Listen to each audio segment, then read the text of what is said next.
തുടക്കം മുതൽ മഞ്ജു വാര്യർ പറഞ്ഞു ഇതിനകത്ത് ഗൂഢാലോചനയുണ്ട് എന്ന്. പിന്നീട് പ്രോസിക്യൂഷനും കണ്ടെത്തിയത് ഗൂഢാലോചന ഉണ്ട് എന്നാണ്. ഒന്നാം പ്രതിയും പറഞ്ഞത് ഇതൊരു കൊട്ടേഷനാണ്, ഗൂഢാലോചനയുണ്ട്. അതിജീവിതയും നമ്മുടെ സിനിമ റിലേറ്റഡ് പീഡന കേസിന്റെ വിധി വന്നല്ലോ. അതായത് ഒരു ഗൂഢാലോചന കേസ്.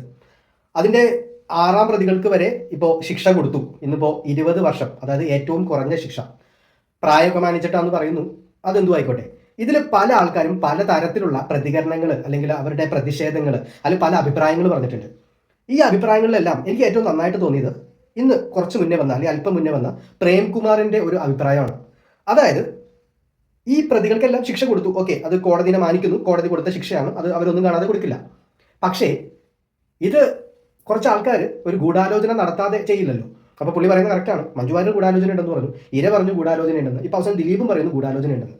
അപ്പൊ ഈ ഗൂഢാലോചന തെളിയിക്കപ്പെടേണ്ടതല്ലേ? അല്ലെങ്കിൽ ആരാണ് ഈ ഗൂഢാലോചന നടത്തിയത്, അല്ലെ ആരാണ് ഇത് സ്റ്റാർട്ട് ചെയ്തത്? ഇതിന് പല തെളിവുകളുണ്ടെന്ന് എതിർപക്ഷത്ത് നിന്ന് വക്കീല് അല്ലെങ്കിൽ പ്രോസിക്യൂഷൻ സൈഡിൽ നിന്ന് ആൾക്കാരെല്ലാം പറഞ്ഞു.